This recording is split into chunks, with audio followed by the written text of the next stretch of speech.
Прекратить грубые нарушения прав человека и основных свобод на аннексированном полуострове. Об этом сообщает Министерство иностранных дел Украины. Следующим шагом станет рассмотрение проекта резолюции на пленарном заседании Генассамблеи во второй половине декабря нынешнего года. И главное, принуждение России к ее полному выполнению, добавили в ведомстве. Глава Меджлиса крымско-татарского народа Рифат Чубаров назвал принятие документа очередной оплеухой в ООН, которую получила Россия. Премьер-министр Великобритании Тереза Мэй резко раскритиковала агрессивную политику России, обвинив Москву в аннексии Крыма, кибершпионаже, распространении дезинформации и попытках подорвать демократические институты западных стран. С соответствующим заявлением Тереза Мэй выступила на банкете лорд-мэра лондонского Сіті. Незаконна анексія Криму – це перший випадок з часів Другої світової війни, коли одна суверенна держава в Європі насильно забрала територію в іншої. З того часу Росія розпалила конфлікт на Донбасі, неодноразово порушувала національний повітряний простір кількох європейських країн і запустила тривалу кампанію з кібершпигунства та підривів. Вона включала в себе втручання у вибори, хакерські атаки на Міністерство оборони Данії та Бундестаг, а також інші дії. Росія прагне застосовувати інформацію як зброю, використовуючи контрольовані державою ЗМІ. По словам Мэй, в России стремятся применять информацию в качестве оружия, а также привлекают свои государственные СМИ для публикации фейковых историй. МИД России подозревает в финансировании протестов против латышского языка как единственного в школах Латвии. Об этом говорится в сюжете телеканала «Настоящее время». Сейчас в школах страны действует система 60/40, когда 60% предметов дети изучают на латышском языке, а 40% на родном. В конце этого учебного года все выпускники будут сдавать экзамены на латышском. В Минобразования и науки Латвии считают, что окончательный переход на латышский язык – логическое завершение реформы. Сразу после этого заявления в Риге прошел пикет за русский язык в школах. Руки прочь от русских школ! Власть Латвийской Республики принадлежит народу Латвии. Это мы, народ. Пикетчики, пенсионеры и активисты организации «Русский союз Латвии». Именно она, по данным Латвийского бюро по защите Конституции, получает деньги от МИД России. Международный валютный фонд ухудшил прогноз инфляции на 2017 год для Украины до 12,8%. По мнению экспертов МВФ, рост инфляции, значит и рост цен, связан с повышением минимальной зарплаты. Корреспонденты «Радио Свобода» поинтересовались у жителей Киева их мнением о причине растущих цен. По причине низкого уровня экономики в стране, потому и цены растут. То есть мы не производим тот национальный продукт, который бы мы могли продавать за рубеж. Соответственно, у нас курс гривны заваленный из-за этого. Ну и, соответственно... Ханка такого красивого 300-грамового коштує більше 10 гривень. Ті соціальні магазини, вони взагалі ніякі. От жадності. Потому що люди не наїдяться ніяк. Деньги вже через уші лізуть, а їм мало. Тому що в нас війна. Я думаю, що це перше, що впливає. В то же время прогноз инфляции на 2018 год для Украины был ухудшен до 10%. В Крыму до 1 декабря рынки проверят на пожарную безопасность. Проверки будут внеплановыми, и их результаты направят в прокуратуру Крыма, сообщил издание Керчь-ФМ со ссылкой на российское МЧС полуострова. В ведомстве напомнили о пожаре на оптовом вещевом рынке в российском Ростове-на-Дону, где 8 октября за считанные минуты огонь охватил около 6000 квадратных метров территории. Сегодня в Крыму, по прогнозам синоптиков, днем до плюс 12 градусов, малооблачная погода, в районе Чонгара и Новоалексеевки до 10 выше 0. Керченская переправа и все 3 пункта пропуска на административной границе с Крымом работают в штатном режиме. В студии Снежана Старовицкая. Оставайтесь на волне Крым Реалии.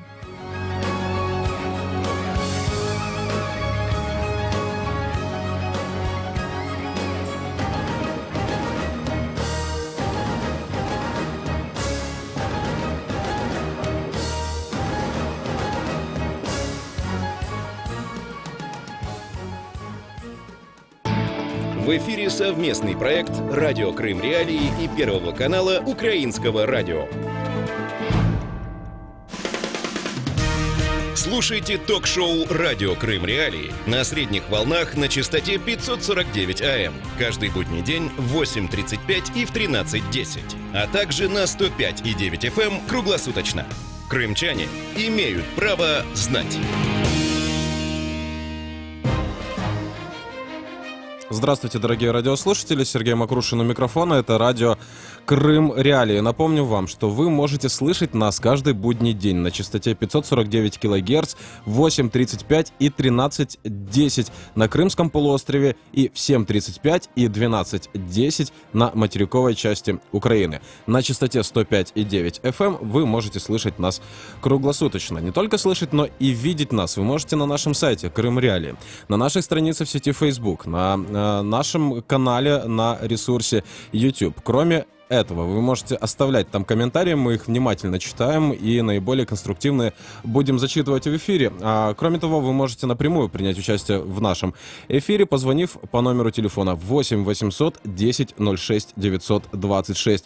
Для жителей Крымского полуострова звонки по этому номеру бесплатны. Жители материковой части Украины могут присоединиться к нам по номеру 044 490 29 05.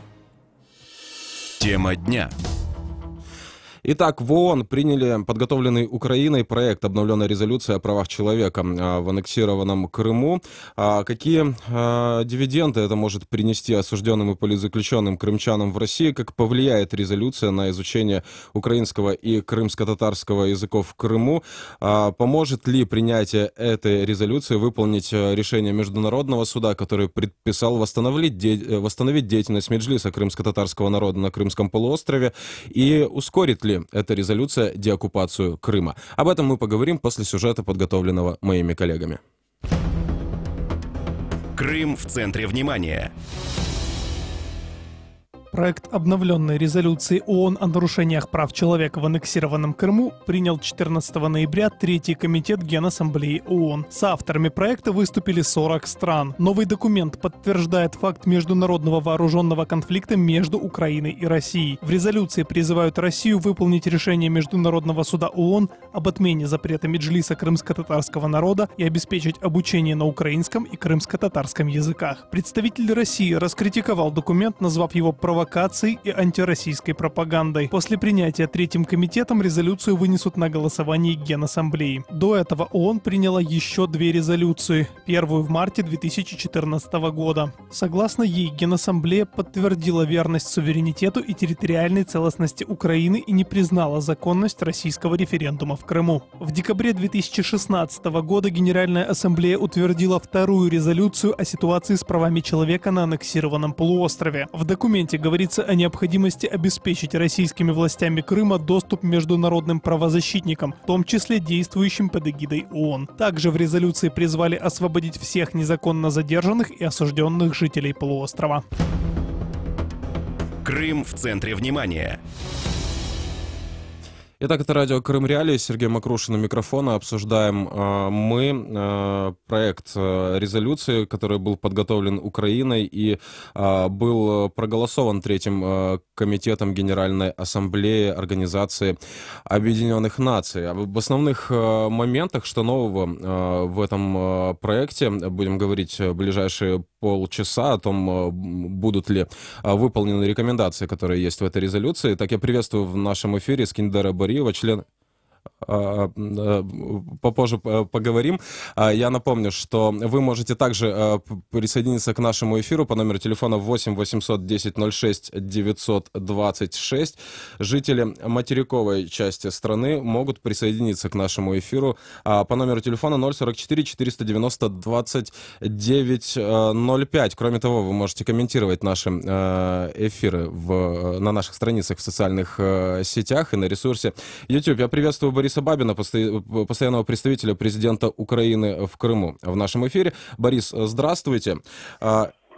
Итак, основные моменты, на которые необходимо обратить внимание в новом тексте резолюции, да, который был принят Третьим комитетом Генеральной Ассамблеи. Итак, что же нового, на что нам необходимо обратить внимание в первую очередь? Ця резолюція, і це слід пам'ятати, носить насамперед правозахисний вимір. Вона спрямована не на захист, наприклад, територіальної цілісності України, а на захист прав людини на окупованій території України в Криму. Відмінність від попередньої декларації ґрунтується на тому, що за підсумками першої декларації моніторингова місія ООН в Криму зробила звіт щодо дотримання прав людини. Цей звіт був оприлюднений в вересні. Він дуже жорсткий. Він ще буде використовуватися у міжнародних судах як доказ злочинів держави-агресора, але зараз він вже став підґрунтям для доопрацювання нового тексту, нової резолюції. Тобто тут ми бачимо механізм, бо ця нова резолюція запроваджує наступний моніторинговий звіт, який буде, вірогідно, у 2018 році оприлюднено моніторингову місію. Тобто тут ми бачимо системний аналіз прав людини, системний аналіз деградації захисту прав людини в Криму. А окремі питання, які висвітлені в тексті резолюції, вони покликані, по-перше, тим, що продовжує діяти заборона Меджлісу кримськотатарського народу, схвалено наказ Міжнародного суду з цього питання, здійснюється наступна ескалація дискримінації окремих етнічних груп в Криму, як корінних народів, так і етнічних українців.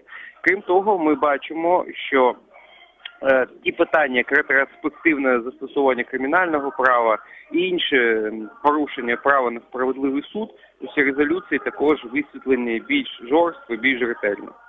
Напоминаю, что с нами на связи Борис Бабин, постоянный представитель президента Украины в Крыму. И вот если мы говорим об отчете, да, то он, в частности, фиксирует еще раз тот факт, что у мониторинговой миссии ООН нет доступа на территорию Крымского полуострова. И если посмотреть на критику, которая идет в адрес Организации Объединенных Наций относительно того, что говорится о ситуации с правами человека в Крыму, да, то критики как раз и на это обращают внимание, мол, он на Крымском полуострове сейчас физически не присутствует, но говорит о каком-то мониторинге. Итак, о каких же данных о нарушении прав человека идет речь, что можно ответить на подобную критику?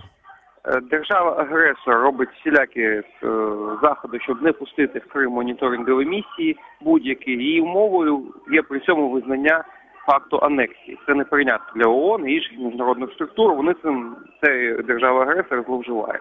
Але на материковій Україні є моніторингова місія ООН. Зокрема, наше представництво останні 2 місяці веде з ним дуже плідний діалог з цією місією. Ми мали декілька зустрічей, налагодили механізми співпраці. На материковій частині є величезна кількість джерел інформації щодо ситуації в Криму.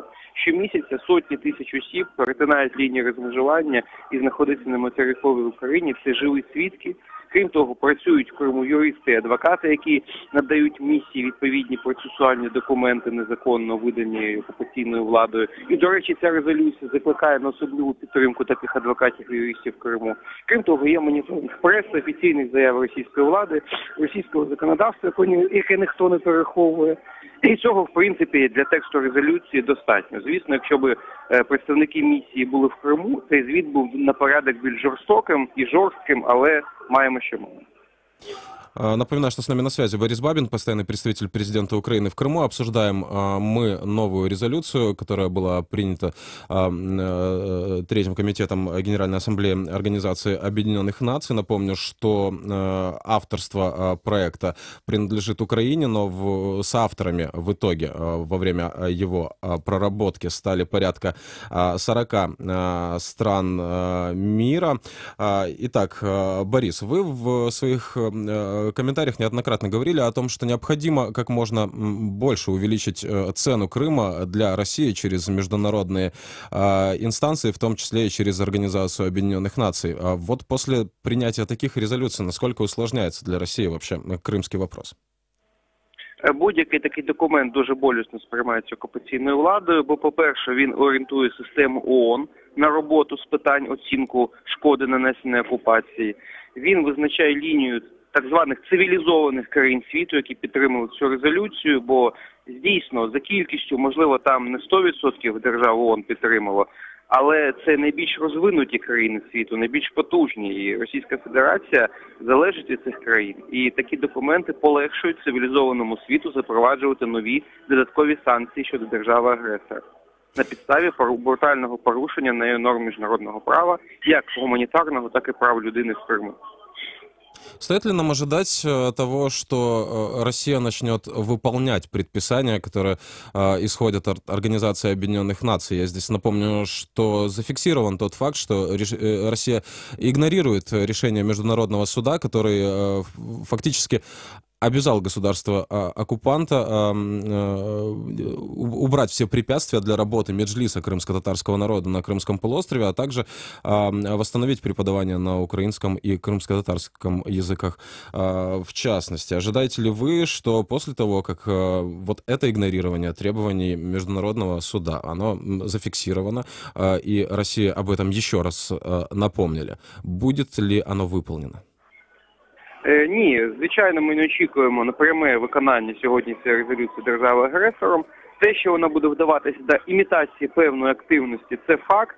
Ну, наприклад, будуть знов-таки проводитись якісь там фейкові заходи, щоб показати, що в Криму нібито є українські організації етнічні. Ми знаємо, що це все фейки, ми знаємо, хто стоїть за цими фейками, міжнародна спільнота також. Тобто на рівні якогось, знаєте, як, ну, таких радянському стилі якогось заходу, який будуть вони проводити, можливо, вони щось будуть намагатися через свою пропаганду поширювати щодо спростування цих вимог. Але, по суті, звісно, ми не очікуємо на їх виконання, на жаль, поки не очікуємо. Для того, щоб Росія почала їх виконувати, вона має програти той конфлікт, який сьогодні триває. А для програшу цього конфлікту має настати дуже неприятні для неї экономические наследки через режим санкций. Давайте послушаем, у нас звонок от нашего радиослушателя и продолжим. Здравствуйте, вы в эфире, говорите. Здравствуйте, это из Крыма Владимир. Значит, что мне печет этот Бабин? Он же не бывает в Крыму и не знает настоящую ситуацию здесь. Никого у нас тут не гнобят, никого не преследуют. Языки у нас все свободные, и украинский, и, значит, татарский. Вот, в школах преподают, так что не надо выдумывать. А права человека вот, нарушаются в Украине, а не в Крыму. Пускай едут сюда все, мы приглашаем и посмотрят на самом деле. Ну что ж, мы открыты для всех звонков, в том числе и для таких. Я сейчас предлагаю ответить на этот вопрос Борису Бабину. И ожидается у нас разговор с Тамилой Ташевой, координатором Крым СОС, которая как раз-таки и объяснит ситуацию с нарушением прав человека на территории временно оккупированного Крымского полуострова. Итак, Борис, пожалуйста, ваша реплика нашому слушателю. Ну, я би, по-перше, хотів би порадити йому дочекатись нас в доброму здоров'ї, щоб побачити ті покарання, які будуть чекати порушників прав людини, тих осіб, які сьогодні вчиняють в Криму спроби геноциду кримсько-татарського народу. А щодо того, що ми не маємо інформації, повірте, у мене щодня через моє представництво проходять сотні кримчан, і у всіх них є скарги на окупаційну владу. І вони, знаєте, документовані. І це все збирається і передається, зокрема, і цій моніторинговій місії. Це лише маленька частина роботи, але вона йде. Ми моніторимо телеефір, радіомовлення, ми маємо звіти міжнародних організацій, ми маємо аналіз веб-сайтів, які поширюються на материкову частину України. Тобто тут у нас доказів, повірте, і для Міжнародного кримінального суду, і для Європейського суду з прав людини вистачить. Крім того, ми маємо сотні заявників з індивідуальних проблем, міжнародні органи. Зокрема, тільки щодо справи заборони меджлісу, там, наскільки я пам'ятаю, більш 20 заяв в міжнародних організаціях. Тому тут почекаємо на рішення міжнародних інституцій щодо держави-агресора, а після деокупації ще будуть окремі рішення судів України щодо колаборантів, які сьогодні в Криму користуються ситуацією і беруть співучасть у злочинах проти прав людини, проти інтересів етнічних спільнот. Благодарю вас. Напоминаю, что с нами на связи был Борис Бабин, постоянный представитель президента Украины в Крыму. В продолжении эфира я напомню, что вы можете не только нам звонить, но и оставлять свои комментарии под нашими трансляциями. И вот с нами здоровается аудитория от Крымского полуострова через Мариуполь на Западную Украину. И даже из Москвы нам шлют приветы. Я приветствую в нашем эфире нашего радиослушателя. Здравствуйте, говорите. Доброго утра. Я вам скажу насчет предыдущий оратор сказал свободы. Сейчас начинаешь разговаривать вдвоем и смотришь по углам. И не дай бог императорский шпион появится и пойдет заявит. Это невозможно, это все вранье. Ну что, везде вот этих шпионов до того развелось, этих способников императора. Скажите, а может быть, действительно, может быть, искренне человек позвонил и не слышит он, находясь в Крыму, о том, что в Крыму нарушаются права человека? Говорят ли об этом вообще крымские средства массовой информации, о том, что происходит? О массовых обысках, о политически мотивированных делах, об облавах на улицах? Говорят ли об этом те средства массовой информации, которые в Крыму находятся? Да никто ничего не говорит. Они говорят, что выгодно Москве. Никто ничего. Все, знаете, как говорится, люди ходят как зомби. Нету того, что было. Очень, не то, что, вы знаете, при Украине была свобода, разговаривали. Благодарю. Да, благодарю вас за ваш звонок. Напомню, номер телефона 8 800 10 06 926. Жители материковой части Украины могут присоединиться к нашему эфиру по номеру 044 490 2905. Приветствую в нашем эфире Тамилу Ташеву, координатора Крымсос. Тамила, слышали ли вы предыдущие звонки от нашей аудитории? Было 2 звонка из Крыма, и вот один человек утверждает, что права человека в Крыму не нарушаются, другой говорит о том, что это все не так, и действительно есть нарушение прав человека, только об этом крымские средства массовой информации не говорят. Мы так немного уходим от темы, но я думаю, что необходимо реагировать на звонки наших радиослушателей. Да, доброе утро. На самом деле, если говорить о первом звонке, да, то вполне возможно, что человек это действительно не замечает, потому что информационное поле на территории Крыма, оно абсолютно зачищено, и в средствах массовой информации в Крыму ты можешь встретить только информацию о якобы устранении террористической или экстремистской ячейки какой-либо организации, что преследуются не украинцы, а диверсанты, что преследуются не крымские татары, а экстремисты и так далее. И из уст людей, которые стали коллаборантами, в том числе и представителей крымских татар, я имею в виду и Ремзи Ильясова, и бывшего тоже чиновника Заура Смирнова и так далее, либо муфтия Эмирали Аблаева, они говорят о том, что преследуются не мусульмане, преследуются террористы и так далее, и так далее. Поэтому вполне возможно. Поэтому, а что касается второго слушателя, на самом деле это же не секрет, да, что на территории Крыма проявляется постоянное стукачество, это масса людей, которые являются такими гражданскими агентами ФСБ, Центра противодействия экстремизма и так далее, и так далее. И когда были последние вот эти вот одиночные пикеты и выходы людей в октябре месяце, очень много такого рода агентов, они проявились, да, они показались на улицах, при задержаниях людей, потому что по всему Крыму вышло более 100 людей, соответственно, все силовые ведомства, которые были, у них был выходной в субботу, да, они смогли на это быстро среагировать, и поэтому включали в этот процесс в том числе своих гражданских агентов. Тамила, я прошу прощения, очень активно у нас сегодня аудитория, давайте примем у нас еще 2 звонка из Крыма и продолжим наш разговор, вернемся непосредственно к теме эфира. Да, здравствуйте, говорите. Доброе утро. Это вас беспокоит Крыма. Вы вот говорите за нарушение прав человека. Я не против ни России, ни Украины. Но спасибо России, у меня живет до сих пор мой муж. Если при Украине мы не могли ему сделать операцию, 40 тысяч просили за сердце, как я могу говорить о том, что Украина не ущемляла права человека? Как? Скажите.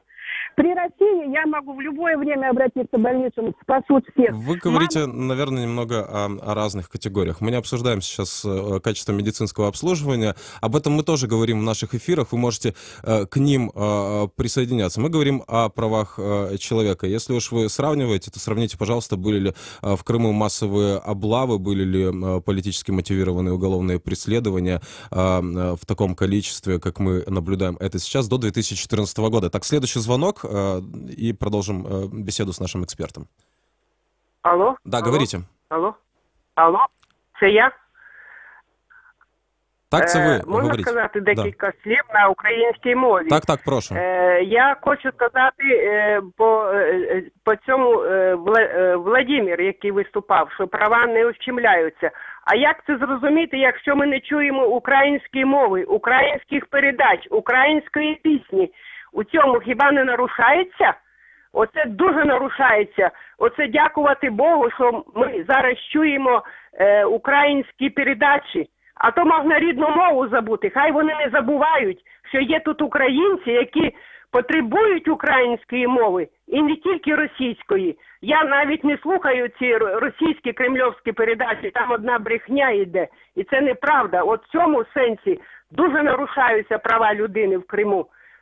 кримсько-татарська мова, да, є передачі, звучать пісні, так, а української мови ми не чуємо, і хай вони не брешуть. Оце так по-українськи сказати. Дякую вам за вашу думку. Спасибо вам за ваш телефонный звонок. Напомню, номер телефона 8 800 10 06 926. Жители материковой части страны могут присоединиться к нам по номеру 044 490 2905. Напоминаю, что с нами на связи Тамила Ташева, координатор Крымсос.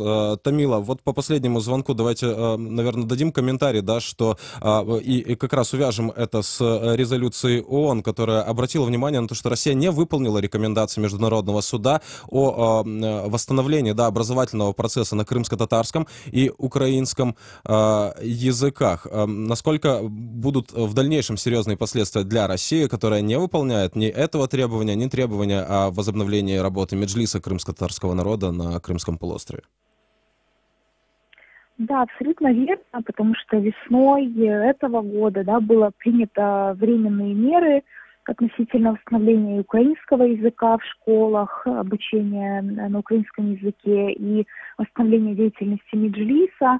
И за все это время, да, уже прошло более чем полгода, Российская Федерация не предприняла никаких абсолютно действий, при том, что мы ожидали, что, по крайней мере, какую-то деятельность, связанную с якобы восстановлением, с попытками там, создания, возможно, какой-то структуры, то есть они хотя бы будут создавать видимость, да, такой работы. На самом деле они этого не сделали и абсолютно нарушают предписания Международного суда ООН.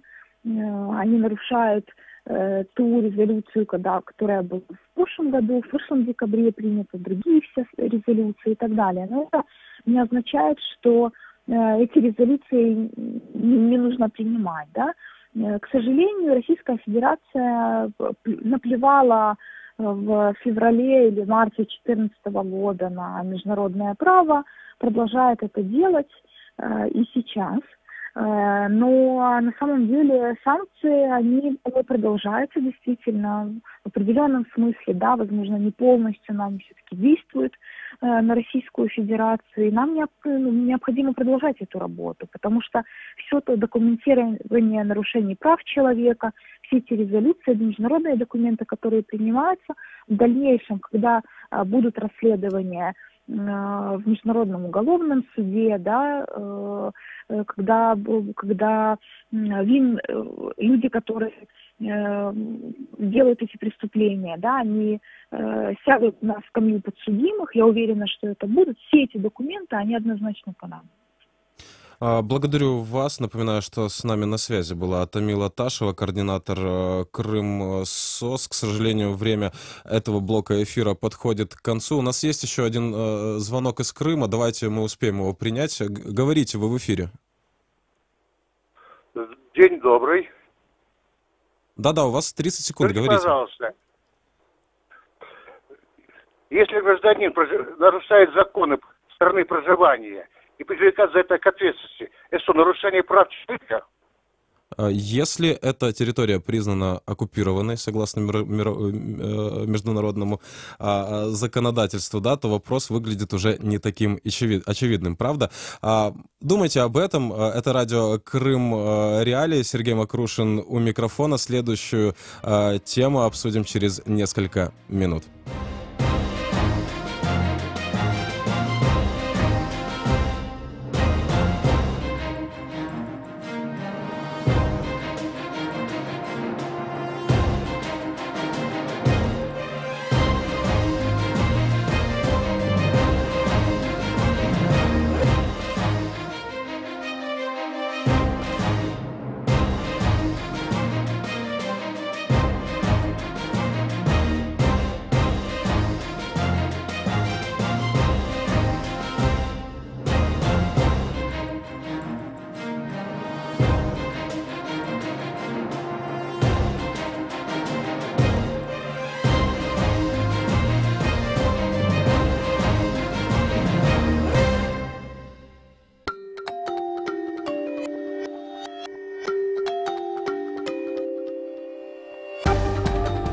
Новости в эфире «Радио Крым Реалии».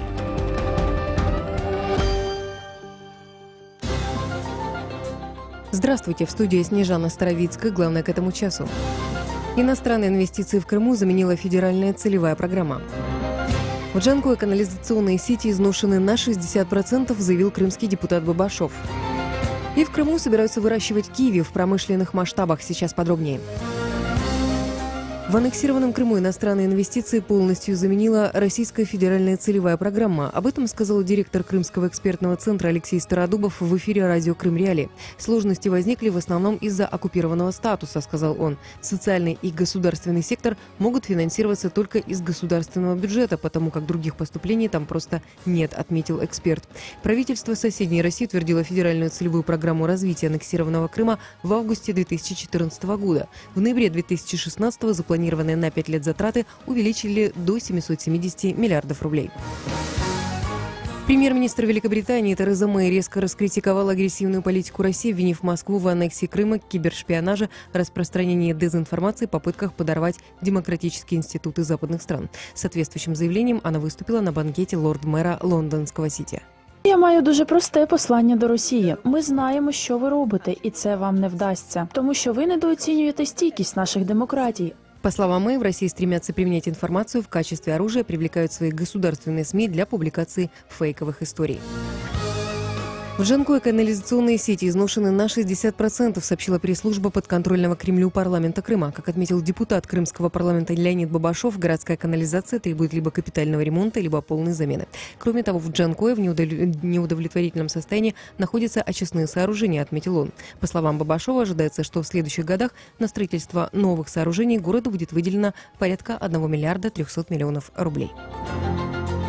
В Крыму готовится к промышленному выращиванию киви, посаженному украинскими селекционерами, пишет издание «Меридиан Севастополь». Специалисты Никитского ботанического сада ранее посадили 330 саженцев киви 4 сортов – Хейвард, Монти, Аббот и Бруно. В прошлом году кусты дали первый небольшой урожай. Фрукты за пределы ботсада не вышли, все достались сотрудникам, отмечает издание. Культура хорошо приживается на полуострове. Заказчики саженцев в основном частные компании из Крыма и юга России.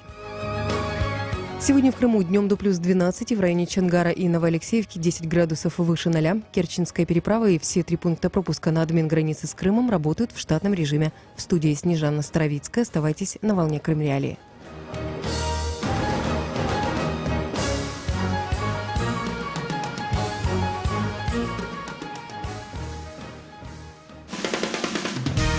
Слушайте ток-шоу «Радио Крым Реалии» на средних волнах на частоте 549 АМ. Каждый будний день в 8:35 и в 13:10.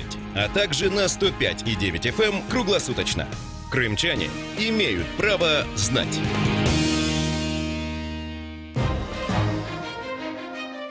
Продолжаем эфир радио «Крым Реалии». Сергей Макрушин сегодня у микрофона. И я напомню вам, что вы можете слышать нас каждый будний день на частоте 549 кГц в 8:35 и 13:10 на Крымском полуострове. 7:35 и 12:10 ваши часы должны показывать, если вы в это время находитесь на материковой части Украины. Часов можно совершенно не наблюдать, если вы слушаете нас в FM-диапазоне. Там на частоте 105,9 вы можете слышать нас круглосуточно. Кроме того, вы можете не только слышать, но и видеть нас. Идет онлайн-трансляция на сайте Крым Реалии, на странице Крым Реалии в сети Facebook и на нашем канале на ресурсе YouTube. Вы можете не только смотреть там, но и комментировать происходящее. Ваши комментарии мы читаем. Вот наша аудитория передает привет нам уже даже с Байкала, да, не только с материковой части Украины и из Крыма. География вещания довольно-таки широкая получается, и вы можете, кроме комментирования, непосредственно включиться к нам в эфир. Это сделать очень просто, если вы находитесь на территории Крымского полуострова. Звоните нам по номеру 8 800 10 06 926 для жителей Крымского полуострова. Звонки на этот номер бесплатны. Жители материковой части Украины могут присоединиться к нам по номеру 044 490 2905. Тема дня. В ближайшие полчаса поговорим о деле Владимира Балуха, который известен тем, что в оккупированном Крыму вывесил над своим домом флаг Украины и повесил табличку, да, назвав таким образом улицу, на которой он живет, в честь героев Небесной Сотни. И после этого началось уголовное преследование Владимира Балуха, и был уже приговор. Сейчас дело находится на пересмотре. Вот что происходит с этим делом, будет ли изменен приговор украинскому активисту или, может быть, даже отменен, это мы обсудим после того, как послушаем сюжет, подготовленный моими коллегами. Крым в центре внимания. Владимир Балух – фермер из крымского поселка Серебрянка. В 2014 году он установил на крыше своего дома украинский флаг, а в декабре прошлого года повесил табличку с надписью «Вулиця Героїв Небесної Сотни, 18». Поведение украинца неоднократно привлекало внимание местных участковых. В декабре прошлого года сотрудники российской ФСБ провели обыск в доме Балуха, где якобы обнаружили 90 патронов и несколько тротиловых шашек. Его задержали. Мать Балуха Наталья уверена, оружие в их дом подкинули российские силовики. Вот только подкинули, откуда він мог ті патрони взяти? Откуда? Тому що він проти був, що він сказав, я паспорта російського брати не буду. Ви каже, хоч що хочете, я брати російський паспорт не буду. Это я не признаю. Российские власти обвинили активиста в незаконном хранении оружия. Позже в дело добавили статью о применении насилия в отношении представителя власти, которая появилась из-за конфликта Владимира с начальником СИЗО. В августе подконтрольный Кремлю Раздольнинский районный суд Крыма вынес Балуху приговор – 3 года и 7 месяцев колонии общего режима, а также назначил штраф 10 тысяч рублей. Очень было кому-то интересно, это, наверное, такая иезуитский юмор, я не знаю, сатанинский. Под самим государственным флагом Украины, то есть практически на крыше установлен государственный флаг Украины был на тот момент.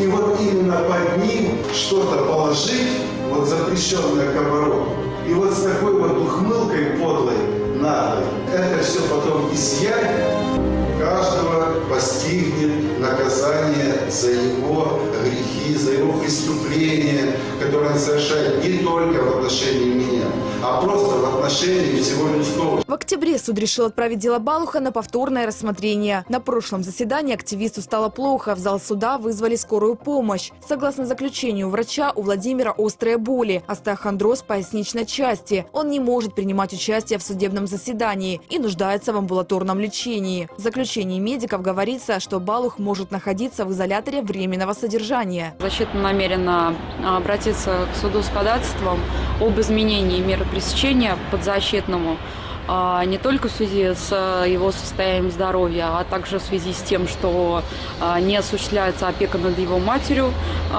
которую он ранее до его задержания и избрания ему меры пресечения осуществлял, а также в связи с тем, что в соответствии с законодательством Балух и в соответствии с статьей 255 УК РФ Балух не может содержаться под стражей по преступлению средней тяжести более 6 месяцев.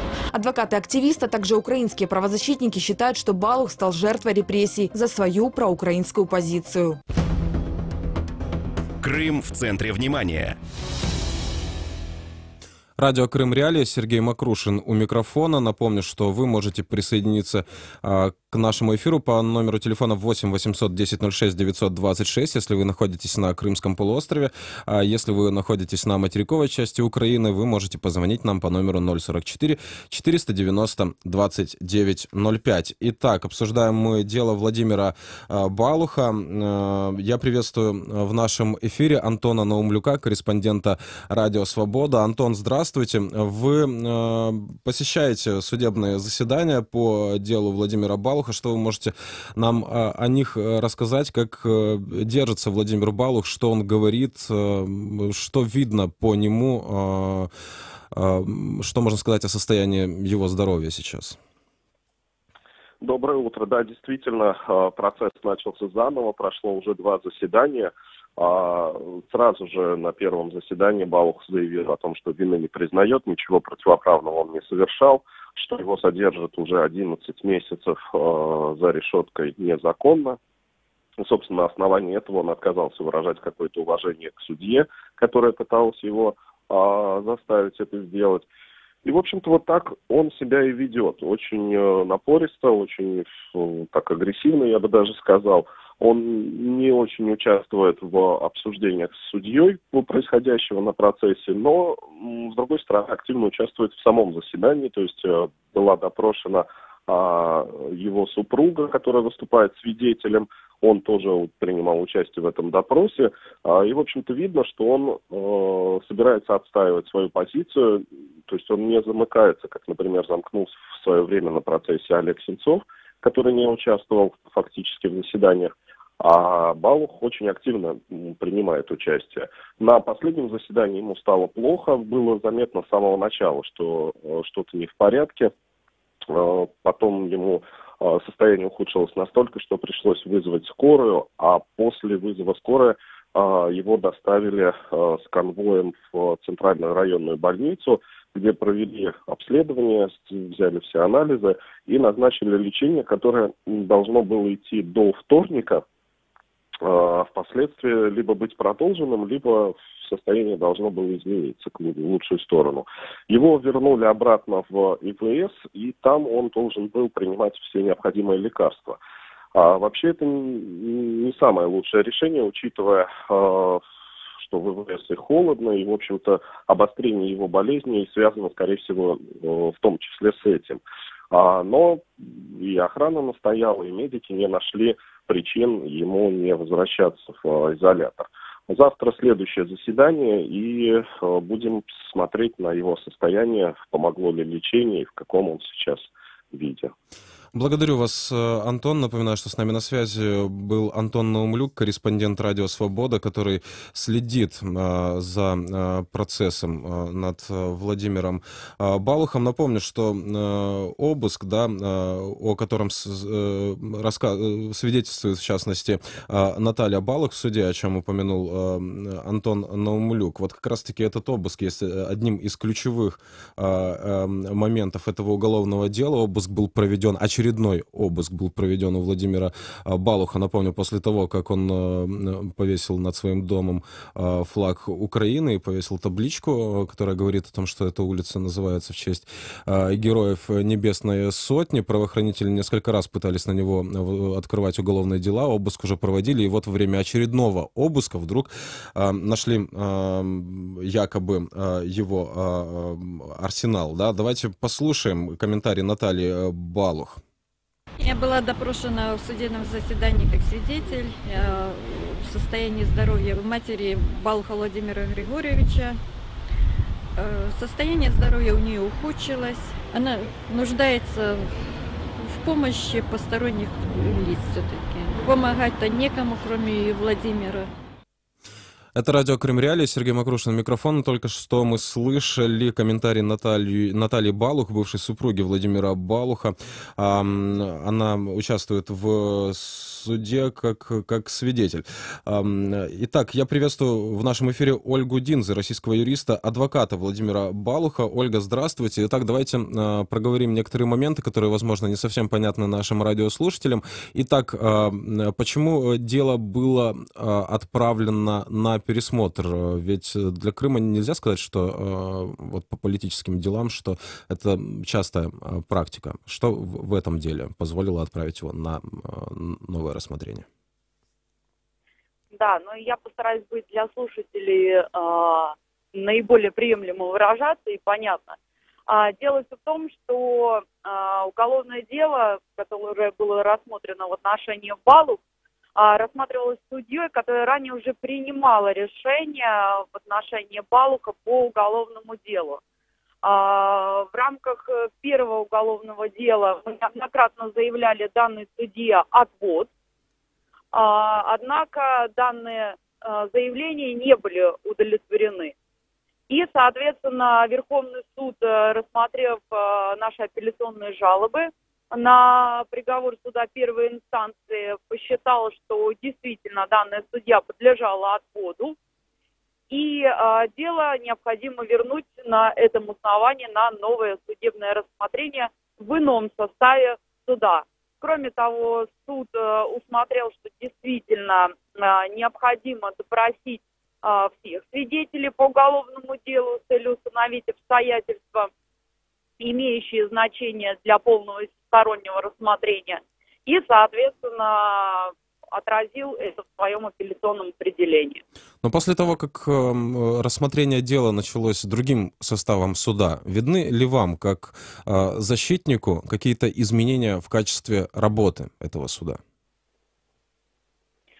Вы знаете, пока нет. У нас, если так можно сказать, еще толком и не было рассмотрения данного уголовного дела, поскольку в первом судебном заседании было оглашено обвинительное заключение. Соответственно, от обвинения прокуратура не отказывалась, обвинительное заключение не изменилось. Соответственно, были вызваны также свидетели стороны обвинения, которых сторона обвинения считает необходимым допросить в ходе судебного следствия. И, собственно, в следующем судебном заседании Балуху стало плохо, и мы не смогли продолжить, собственно, рассмотрение данного уголовного дела. Поэтому пока мы не видим каких-либо изменений. Но могу отметить следующее, что поскольку суд первой инстанции посчитал, что Балуху необходимо оставить меру пресечения без изменения, то есть он продолжает оставаться под стражей. Соответственно, я думаю, что ситуация, в принципе, вряд ли изменится, и суд вынесет обвинительный приговор. Но, опять же, посмотрим, впереди еще заявление ходатайств. Я думаю, что завтра нам представится возможность заявить все ходатайства по уголовному делу, которые мы считаем необходимым в настоящее время заявить, в том числе и ходатайство об изменении меры пресечения Балуху на менее строгую. По вашему мнению, будет ли суд пересматривать вот один из этих ключевых моментов, да, о котором я упоминал тоже, об этом обыске, который прошел у Владимира Балуха, где довольно-таки странным образом было обнаружено то, что обнаружено, да, какие-то взрывчатые вещества, и очень странным выглядит их происхождение. Можете ли вы об этом что-то сказать? Да, извините, а можно еще раз вопрос? Связь пропала. Да, я прошу прощения. Будет ли суд переоценивать вот силу этих доказательств следствия? Учитывая, что к ним очень много вопросов. Я имею в виду то, что было зафиксировано следствием, да, во время обыска у Владимира Балуха. Так, хороший вопрос по поводу переоценивать. Я так скажу. Ну, во-первых, проходило в рамках УРМ обследование жилого помещения, не принадлежащего Балуху, а принадлежащего его бывшей супруге Наталье Балух. Что касается самого УРМ, оперативно-розыскного мероприятия, которое было проведено в отношении Балуха, в том числе обследование жилого помещения, действительно, к нему есть масса вопросов юридических, да, поскольку в данном оперативно-розыскном мероприятии принимали участие еще и сотрудники полиции. Что, соответственно, является нарушением закона, поскольку УРМ проводили оперативные сотрудники ФСБ, соответственно, они должны были проводить обследование помещения. В данном обследовании участвовали более 10 лиц, которые... У нас проблемы со связью. Я благодарю Ольгу Динзе, она была в нашем эфире. К сожалению, оборвалась связь. Возможно, мы восстановим ее в течение эфира. Ну, продолжим. Я напомню, что это радио Крым Реалии. Говорим мы об истории Владимира Балуха. В Крыму так называемый суд начал новое рассмотрение этого дела. И у Владимира Балуха сильно ухудшилось состояние здоровья. Те, кто следит за этим делом, могут просто посмотреть на свежие фотографии оттуда из зала суда, чтобы понять, насколько вот этот процесс может изменить человека, да, как он выглядит. Продолжаем. С нами на связи Владимир Чекрыгин, эксперт Крымской правозащитной группы. Владимир, насколько вообще история Владимира Балуха показательна для Крыма? Ведь если посмотреть, да, на позицию правозащитников, посмотреть на позицию адвокатов Владимира, ну, понятно, да, что все понимают, что это Владимиру Балуху за то, что он повесил над своим домом национальный флаг Украины, государственный флаг Украины. Все это происходит в оккупированном Крыму. Насколько вообще, да, можно говорить о распространении такой практики наказывать за флаг на Крымском полуострове? Наказывают не только за флаг, наказывают за убеждения, за любое несогласие с оккупационными властями, особенно если это касается несогласия с оккупацией, не только просто с какими-то действиями локальными, которые могут не нравиться, а вот именно несогласие с оккупацией, и тогда мы можем наблюдать, что процессы становятся и публичными, и показательными, чтобы людям было неповадно сопротивляться оккупационному режиму. Вот эта история с Владимиром Балухом, она ведь не первая в Крыму, насколько я понимаю. Есть ли вот подобные случаи, которые вы можете перевести? Ну, может быть, не доводили, да, не подбрасывали там какие-то боеприпасы, но все-таки людей наказывали за флаг? Безусловно, мы же видим и дела, тот самый известный Ахтамачи Гоза и Ильми Умерова. Видимо, дело, которое сейчас вот развивается против Игоря Мовенко в Севастополе, то, что ему сейчас, после того, как его избили, вместо того, чтобы завести уголовное дело против того, кто его избил, это, я напомню, избили человека, у которого на велосипеде была наклейка, украинская, скажем так, наклейка батальона Азов, вот его в Севастополе избили, то есть. Сейчас против него нашли там какой-то комментарий его за 16-й год. И на основании этого, за то, что он осмелился подать заявление на человека, его избившего, пытаются возбудить уголовное дело там, за публичные призывы к экстремизму. То есть я так правильно понимаю, что под запретом не только символика, да, но и, наверное, идентичность украинская, ее тоже пытаются каким-то образом в Крыму ограничить или даже искоренить? Безусловно, и мы видим и ситуацию с образованием на украинском языке, которая практически исчезла.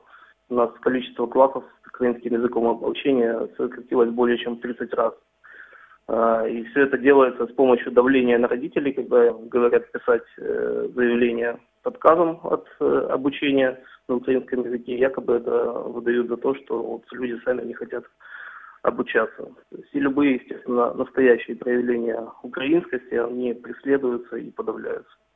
Ну вот смотрите, есть в Крыму такое формирование, его иногда можно увидеть в крымском телеэфире, это украинская культурная автономия, если не ошибаюсь, которую формируют члены Единой России, которые, ну, я не нашел тех фрагментов, где бы они даже на украинском языке говорили, и вот им, да, вот на уровне официоза что-то позволено заявлять о том, что они украинцы, ну понятно, что это все в определенном, да, пропагандистском ручье проходит. Что можно сказать по этому поводу? Как выглядит вообще эта ситуация, когда Владимира Балуха за то, что он просто повесил флаг Украины, у него проводили не один раз обыски, пытались на него возбудить уголовные дела, и вот в итоге у человека есть уже реальный срок. А с другой стороны, вот пытаются показать, что все не так уж плохо с правами украинцев в Крыму. Безусловно, после решения Международного суда ООН они вынуждены предпринимать какие-то действия, чтобы показать, что там украинцы существуют и все для них замечательно. И я думаю, что это вот как раз в рамках тех обеспечительных мер, которые суд ООН принял, они пытаются сделать видимость для международного сообщества, что украинцы в Крыму есть, для них есть определенная свобода, и вот, смотрите, это вот их голос как раз будут пытаться сделать так, что вот эти их организации будут выдавать за голос украинцев в Крыму. Благодарю вас. Напоминаю, что с нами на связи был Владимир Чекрыгин, эксперт Крымской правозащитной группы. Это радио «Крым Реалии». Сергей Макрушин у микрофона. Говорим мы о деле Владимира Балуха, о том, что человека в Крыму реально преследуют. Да, ему уже назначили реальный срок за его национальный, за его государственный флаг. Я приветствую в нашем эфире Анатолия Ковальского, крымского общественного деятеля, доцента Черновицкого университета имени Федьковича. Анатолий, здравствуйте. Насколько я помню, вы были одним из первых, кто с начала российской оккупации Крыма пострадал за украинский флаг. Вы были задержаны на железнодорожном вокзале в Симферополе перед митингом, который должен был пройти в этот день в парке Шевченко вместе с Андреем Щекуновым. У меня к вам вопрос. Как вы можете назвать, охарактеризовать ту тенденцию, которая в Крыму продолжается вот с тех времен и по сей день? Зачем в Криму наказують за флаги України? Ну, я би сказав, що це не тільки почалося в 2014 році, це почалося ще, я думаю, десь в 17 столітті. Це продовжуються імперські такі дії сьогоднішньої російської влади, які переслідують все, що не російське. Вони переслідують українців, вони переслідують кримських татар. І що дивно, що ніби картинка створюється така, що в Росії існує демократія, в Росії існують чесні вибори, там референдуми. А насправді це все такі мильні пузирі, які лопаються зразу, коли діло стосується конкретних дій. Тож ми бачимо сьогодні, як повелися з нами, не об'явили ніяких претензій до нас, ні обвинувачення не об'явили. Просто захопили в полон, зв'язали руки, очі зав'язали і відвезли невідомо куди. Так з іншими сьогодні активістами продовжують робитися. Ті, що ми бачимо, і кримських татарів в полоні, багато українців було в полоні. Коли ми були, то було людей багато. І я хочу сказати вам, що це почалося ще з часів, коли був президент Мішков. Я коли працював вже в Раді міністрів Кримом, головою комітету по лісовому господарству, то мене звільняли за те, що я українець. На щастя, не звільнили, але такі події розверталися. Тому все, що не російське, там все знешкоджується. Наприклад, можна привести такий приклад: українська школа-гімназія, яка була досить популярна в Криму. Скрижаля було, де не просто викарбовані були всі прізвища людей, які були причасні до того, щоб побудувати українську школу-гімназію. Як тільки був анексований Крим, зразу Скрижалі зняли, зрубали всі надписи там і так далі, і закопали, що тут українців не було, тут було тільки російське. Ну, вот смотрите, на показ, да, политика, которую в Крыму проводят, у нас буквально пару минут осталось, но мы, наверное, успеем ответить. На показ вот эта политика, которую проводят в Крыму, она говорит о том, что, ну, это все незначительно, мы даже на это не будем обращать внимания. Но мы видим, что в Крыму сознательно, да, искореняется образование на украинском языке, сознательно преследуются люди, которые заявляют о своей украинской идентичности. Что это нам значит? Бояться? Нам бояться нема чого. Нет, мы винные люди. О чем это нам говорит, что украинцев, его вот протестное ядро, его боятся в Криму? Його бояться, дуже бояться. І вони такими шляхами стараються це з одної сторони дещо висвітити, що ми демократична країна, будь ласка. А з другої сторони вони все одно беруть на карандаш, на замітку, а потім приходять і арестують людей і фабрикують проти них статті уголовні, саджають в тюрми і так далі. Вони бояться українців в Криму. Благодарю вас. Это было мнение Анатолия Ковальского, крымского общественного деятеля, доцента Черновицкого университета имени Федьковича. Напомню, что Анатолия Ковальского вместе с Андреем Щекуновым в 2014 году похитили на железнодорожном вокзале Симферополя перед митингом, который должен был пройти тогда в парке Шевченко. В целом мы обсуждали историю Владимира Балуха, крымского украинца, который сейчас, получается, под политическим процессом за то, что вывесил флаг Украины над своим домом. Это радио «Крым Реалии». Продолжим через несколько минут.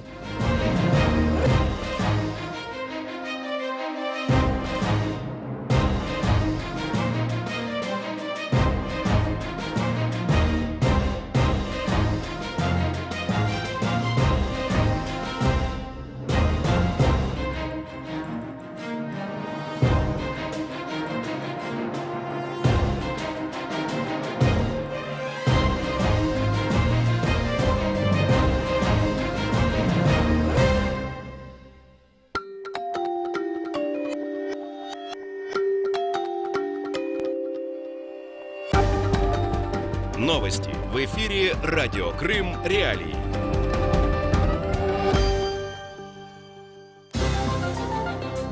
Здравствуйте, в студии Снежана Старовицкая. Главное к этому часу. Геращенко призывает европейских послов помочь в освобождении политузников Кремля. Роскомнадзор сможет узнавать данные родственников владельцев российских СМИ. И аннексированный Севастополь – лидер по дороговизне квартир в Крыму. Сейчас подробнее. Украинская делегация в Парламентской ассамблее Совета Европы встретилась с послами стран-членов Совета и обсудила вопрос освобождения заложников в Крыму, сообщает первый вице-спикер Верховной Рады Украины Ирина Геращенко. Растет число заложников. На сегодня 157 украинцев незаконно удерживаются в неволе в Ордло, десятки в России. В течение 14 месяцев нет никакого прогресса в вопросе освобождения пленников, рассказала она. Также, по словам политика, Геращенко призвала уделять особое внимание проблеме нарушения фундаментальных прав человека в оккупированных Крыму и Донбассе. Роскомнадзор сможет получить право изучать родственные связи владельцев средств массовой информации в России. Таким образом, ведомство будет следить за соблюдением закона, который запрещает иностранным гражданам контролировать деятельность российских СМИ, передает Радио Свобода. В проекте документа, подготовленного Министерством связи России, отмечается, что наличие родственника иностранца, согласно налоговому кодексу этой страны, может быть косвенным признаком контроля или управления. МИД России подозревает финансирование протестов против латышского языка как единственного в школах Латвии. Об этом говорится в сюжете телеканала «Настоящее время». После заявления Министерства образования и науки Латвии об окончательном переходе на латышский, в Риге прошел пикет за русский язык в школах. Руки прочь от русских школ! Власть Латвийской Республики принадлежит народу Латвии. Это мы, народ. Пикетчики, пенсионеры и активисты организации «Русский союз Латвии». Именно она, по данным Латвийского бюро по защите Конституции, получает деньги от МИД России. Самые дорогие квартиры на аннексированном полуострове в Севастополе. Квартиры там стоят дороже, чем на остальной территории, написало издание «Новости Крыма». Кроме того, стоимость севастопольского жилья уже выше, чем в Москве и Санкт-Петербурге. Так, если севастопольцу придется копить на квартиру в среднем 15 лет, в Крыму 14, то москвичу 13,5, а жителю Санкт-Петербурга 12 лет. Издание утверждает, что такая ситуация возникла в последние годы. Ранее сообщалось, что самая дорогая аренда в Крыму в Симферополе. Сегодня в Крыму, по прогнозам, днем плюс 12, малооблачно, в районе Чонгара и Новоалексеевки плюс 10, Керченская переправа и все 3 пункта пропуска на админ-границе с Крымом работают в штатном режиме. В студии Снежана Старовицкая. Оставайтесь на волне Крым Реалий.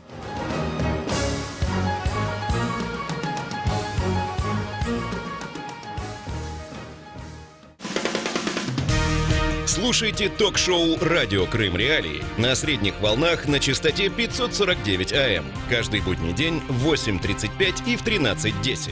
А также на 105,9 FM круглосуточно. Крымчане имеют право знать. Продолжаем наш радиоэфир. Это радио Крым Реалии. У микрофона Сергей Макрушин. Напомню, что вы можете слышать нас каждый будний день на частоте 549 кГц в 8:35 и 13:10. Это на Крымском полуострове. И в 7:35 и 12:10 на материковой части Украины. На частоте 105,9 FM вы нас можете слышать круглосуточно. Не только слышать, но и смотреть на нас вы можете на сайте Крым Реалии, где ведется видеотрансляция. Также вы можете смотреть видеотрансляцию на нашей странице в сети Facebook и на ресурсе YouTube. Кроме того, вы можете комментировать происходящее там. Мы читаем ваши комментарии и наиболее конструктивные зачитаем в эфире. Непосредственно принять участие в нашем разговоре вы можете по телефону 8 800 10 06 926. Любого жителя Крымского полуострова по этому номеру телефона совершенно бесплатно выводим в прямой эфир. Жители материковой части Украины могут присоединиться к нашему эфиру по номеру 044 490 2905. Тема дня. Итак, очередной картографический скандал, связанный с временно оккупированным Крымским полуостровом. Фото Крыма, пририсованного, как это воспринимается, да, зрителям, к России, появилось на страницах известной американской газеты. Как американские журналисты допустили такую ошибку? Была ли это ошибка? Это таким образом показали географическую принадлежность Крыма, политическую, или же просто продемонстрировали, кто на данный момент эту территорию контролирует? Какова официальная позиция Вашингтона? Почему подобные ситуации случаются в зарубежных средствах массовой информации? Как должна реагировать на это Украина? Достаточно ли делается для того, чтобы вот такие картографические конфузы не повторялись в дальнейшем? Об этом мы поговорим после сюжета, подготовленного моими коллегами. Крым в центре внимания.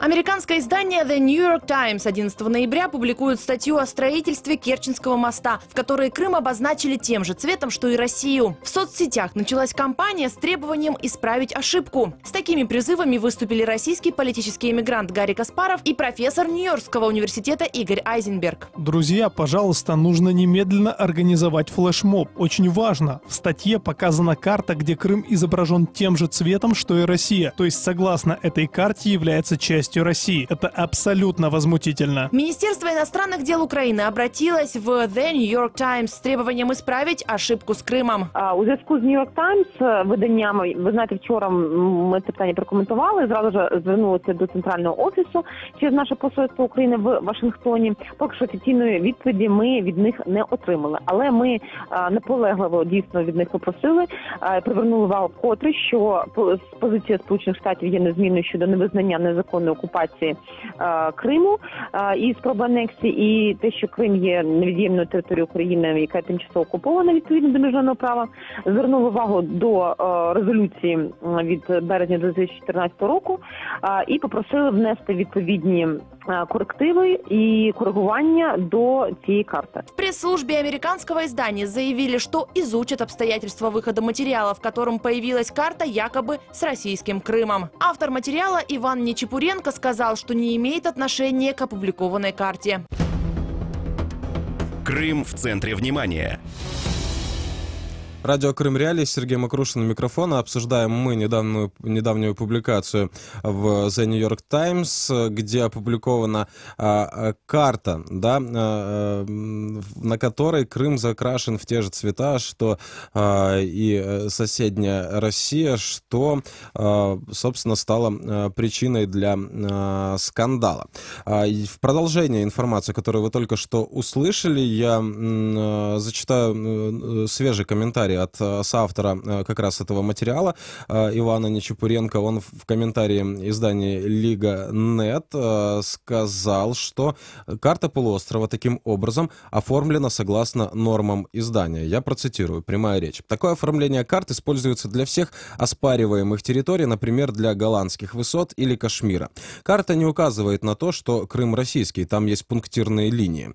Но она информирует о том, что де-факто территорию Крыма в данный момент контролирует Российская Федерация. Конец цитаты. Также Иван Нечепуренко подчеркнул, что ничего не знает о том, будут ли внесены правки в карту, на чем настаивает МИД Украины или нет. Также он напомнил, что отношения, собственно, к этой карте не имеет, потому что ее дизайном занимался отдел инфографики. Это о том, как, собственно, вот эта иллюстрация появилась на страницах New York Times. Я приветствую в нашем эфире Сергея Костинского, члена Надсовета по вопросам теле- и радиовещания Украины. Сергей, здравствуйте. Итак, это не первый скандал у нас, да, который связан с тем, как на картах обозначают территорию Крымского полуострова. Насколько серьезным нарушением законодательства Украины является подобна картографія?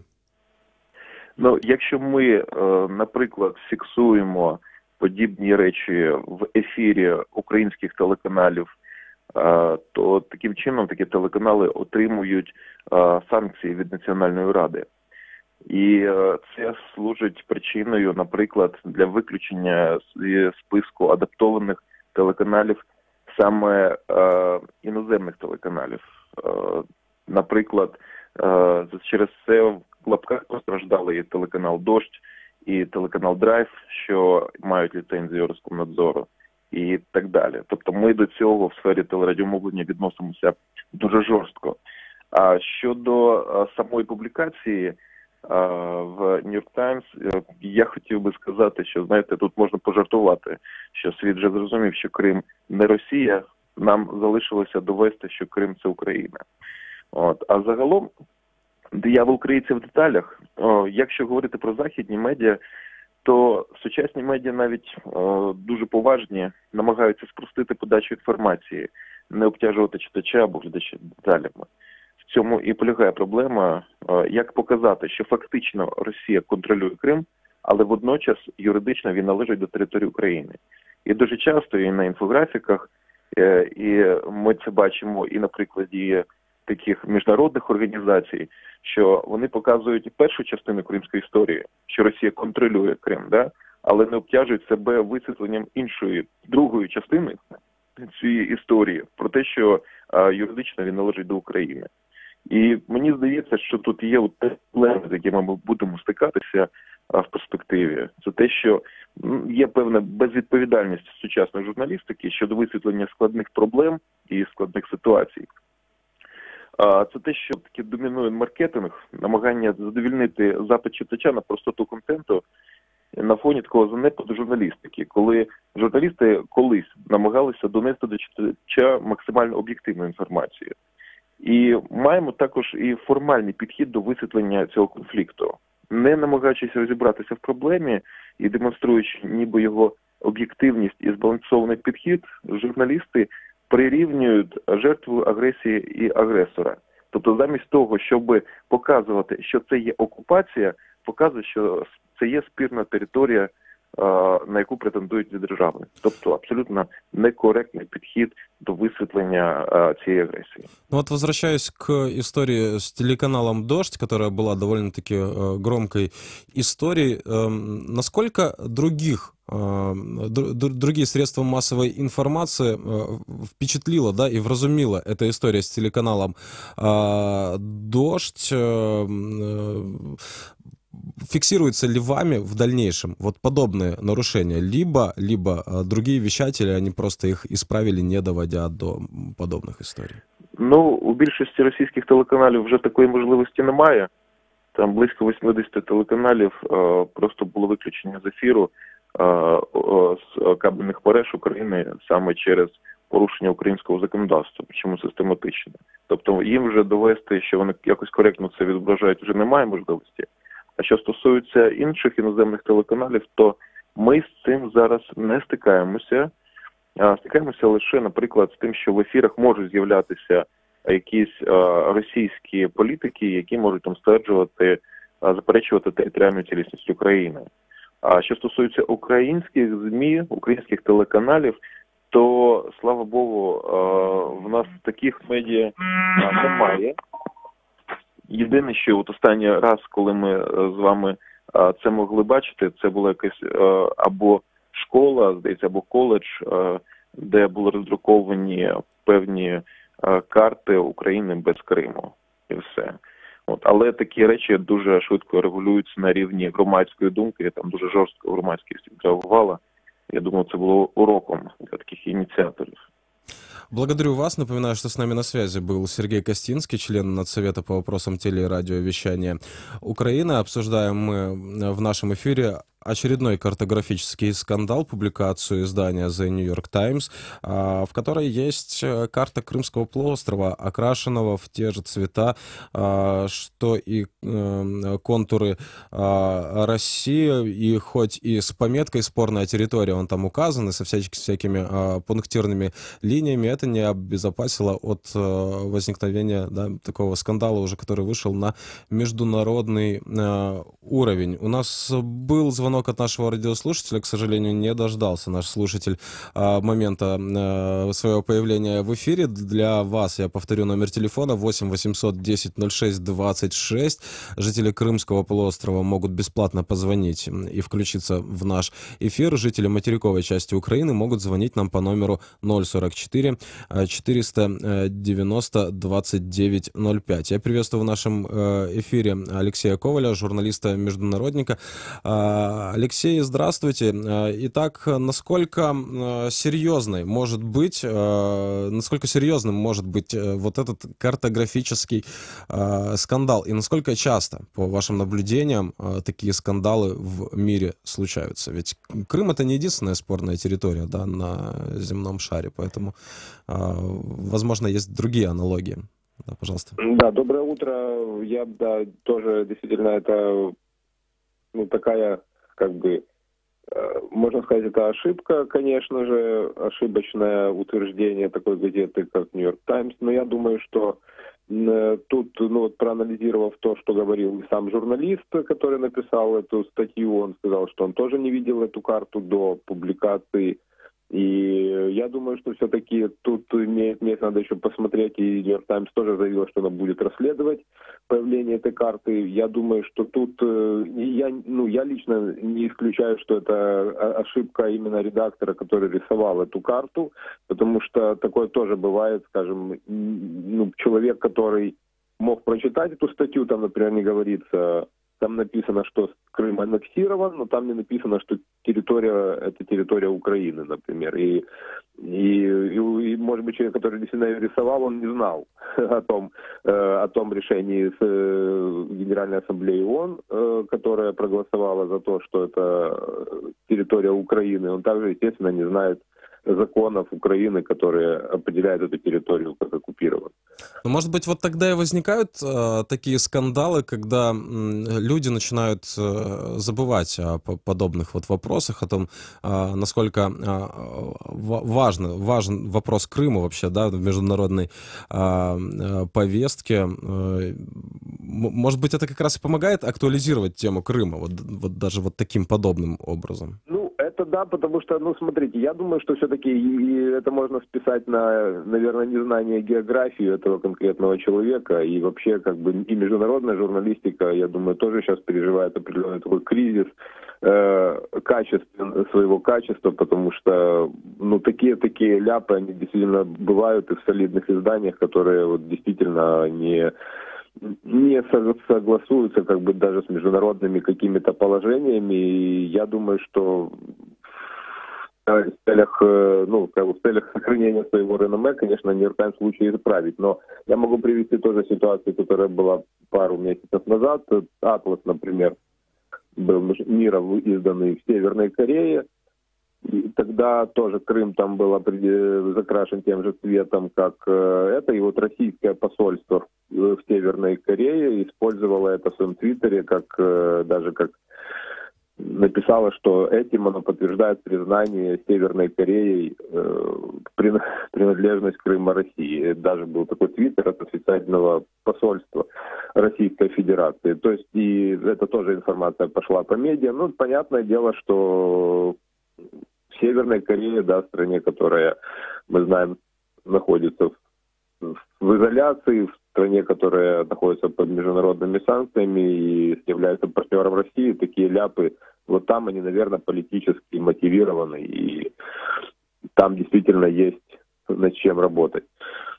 Ну вот относительно того, да, как эти скандалы потом используются в различных, да, целях, возможно, вас не удивит, что в Крыму редкое сетевое издание не написало о публикации The New York Times. Но в то же время я должен сказать, что МИД Украины реализует проект, который называется «Крым на карте мира». Он посвящен навигационным системам и картографическим продуктам. И в рамках этого проекта отслеживается некорректное обозначение оккупированной Россией территории Автономной Республики Крым на электронных и печатных картах. И вот уже говорят в МИДе о том, что неоднократно удавалось исправить неправильное изображение оккупированного полуострова. Вопрос вот к вам, Алексей. Напоминаю, что беседуем мы с Алексеем Ковалем, журналистом-международником. Насколько эффективными могут быть усилия государства вот в таком исправлении карт? действительно такие усилия должны предприниматься, и они должны как бы доводиться до всех стран. Но смотрите, там в Америке есть своя специфика. Нью-Йорк Таймс — это не государственное издание. Это влиятельное издание, но это не государственное издание. И может там действительно быть ошибка конкретного человека, который будет... Я бы не сделал все-таки для всех крымчан такой вывод, что это уже какая-то там официальная позиция. Это никакая вообще не позиция, это действительно ошибка какого-нибудь редактора по картам. И не надо делать из этого большой. Но действительно все карты должны соответствовать реальному состоянию дел, то есть международным, так сказать, по принятым нормам. И работа МИДа в этом направлении, она действительно должна иметь свою позицию. Я могу, например, привести еще такую же ситуацию из китайских СМИ. Например, китайские СМИ, когда вся эта ситуация случилась, они написали, например, карту Украины нарисовали, это центральный канал, и тут уже можно сказать, что это официальная позиция. Да? Вот центральный канал Китая, CCTV, так называемый, они давали такую карту Украины, написано «Ситуация в Украине», да? Но иероглифы именно ситуация в Украине, они закрывали Крым, и вот на тот момент, когда было еще сложно там определиться, они как бы показывали карту Украины, но вот как раз Крым закрывали два больших иероглифа, и подразумевалось, что оно там есть, да, как бы Крым там находится, и он является украинским, но на карте это как бы было не очевидно на этом рисунке, да, но тем не менее на это вообще никто не отреагировал. И благодарю вас. Напоминаю, что с нами на связи был Алексей Коваль, журналист-международник. Да, и в продолжении этого, если вспоминать тоже телеканал «Дождь», то тоже там как-то однажды демонстрировалась карта Украины, поставленная в экран таким образом, что Крым туда просто не влазит. И было непонятно, есть он там, по мнению телеканала, или нет. Продолжаем обсуждать историю с публикацией в «Нью-Йорк Таймс» довольно-таки спорного изображения карты Крымского полуострова, на котором он окрашен в те же цвета, что и соседняя Россия, несмотря на наличие пунктиров на этой карте и пометки о том, что это спорная территория. Я приветствую в нашем эфире Владимира Арьева, народного депутата Украины.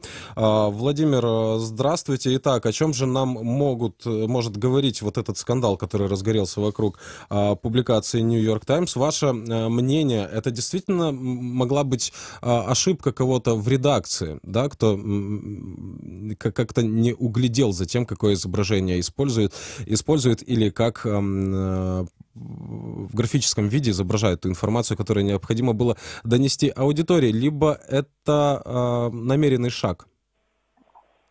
Доброго дня. В принципі, такі необережні дефініції Нью-Йорк Таймс вже допускали раніше. Були такі помилки, назвемо їх так, да, у певних визначеннях в статтях.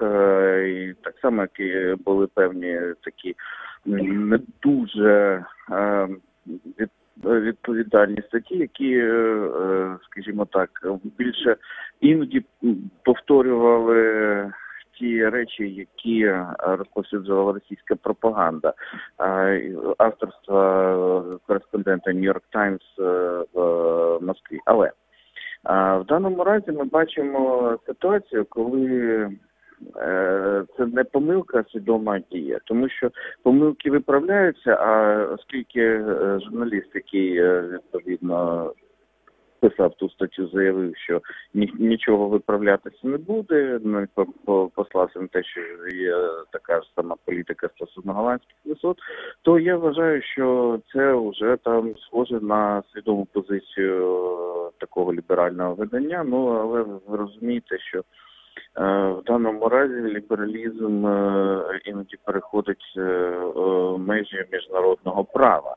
І в даному разі, якщо вони хочуть догодити і тим, то в умовах гібридної агресії проти України і такої ситуації, яка склалася навколо Крима, тобто анексія, це пряма фактично територіальна суперечка, і при цьому не можна ігнорувати при цьому резолюції ООН, які чітко визнали Крим українським, то про те, що це спільна територія, ні. Є територіальна суперечка, але щодо того, коли вона полягає лише в тому, коли російська окупаційна влада вийде з українського Криму. А в тому, кому належить ця територія юридично, тут, здається, у міжнародній спільноті, як ми бачимо, голосування в ООН повторюється, сумнівів немає. Така сама ситуація, в принципі, необережна поводження, але я вже починаю мати сумніву, чи це необережне поводження. Було і у Freedom House, який замалював територію Криму одного кольору з Росією, фактично таким чином візуально приєднавши і до Російської Федерации оккупованный Крым.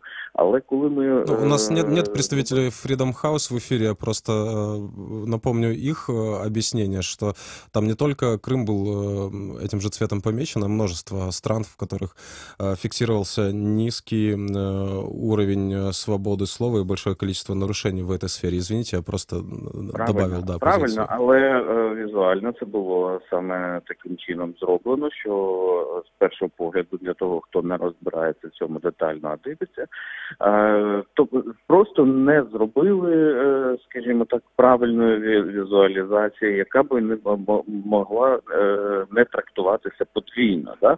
Тобто можна було зробити, звісно, візуалізацію таким чином, щоб ця історія не трактувалася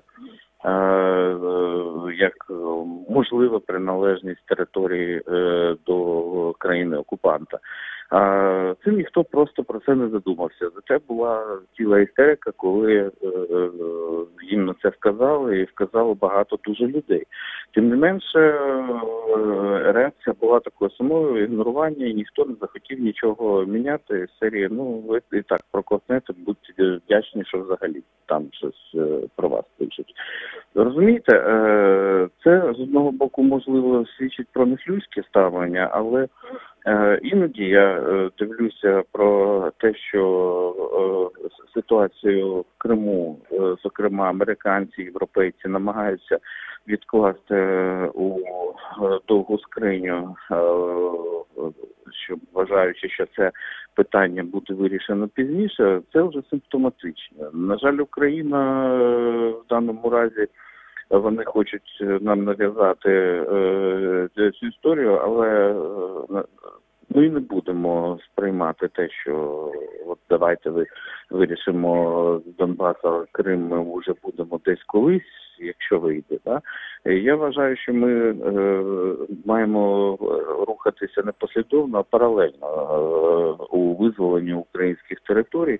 І українська сторона завжди буде досить жорстко реагувати на будь-які прояви, чи то приватних структур, чи паблік-медіа в інших країнах щодо приналежності українських територій до держав-окупанта. Я вважаю, що тут якраз не варто до цього ставитися зверхньо, так і дуже, так би мовити, спокійно, да, там з серії нічого особливо страшного не сталося. Ні, сталося, тому що раніше взагалі через карти могли починатися війни, але зараз війни більше приходять в інформаційний кіберпростір. Тому в даному разі візуалізація має велике значення. І тому такі організації, як Freedom House, мають зробити висновки, якщо вони дійсно захищають права і хочуть сказати, що вони підтримують міжнародне право і поважають територіальну цілісність України, то вони мають знайти форму для візуалізації, як це зробити. Так само і New York Times. Треба просто, щоб журналістська спільнота в даному разі вимагала від New York Times дотримуватися міжнародних норм міжнародного права, міжнародного законодавства і припинити називати спірну територію там, де вона є абсолютно безспірною, належить Україні згідно всіх резолюций международных организаций, які існують на сьогоднішній день. Благодарю вас. Напоминаю, что с нами на связи был Владимир Арьев, народный депутат Украины. Обсуждали мы скандал, связанный с публикацией издания New York Times карты Крыма, где он окрашен в тот же цвет, что и соседняя Россия. Это радио Крым Реалии. Сергей Макрушин был у микрофона. Пока.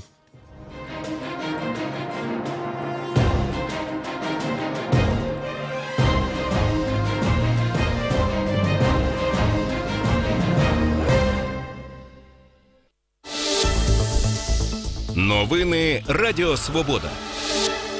Перед мікрофоном Антон Шульга. Вітаю вас. Коротко про головне. На Донбасі поранені двоє українських військових. Міністр юстиції США може призначити спеціального радника для розслідування уранової угоди 2010 року. Далі докладніше.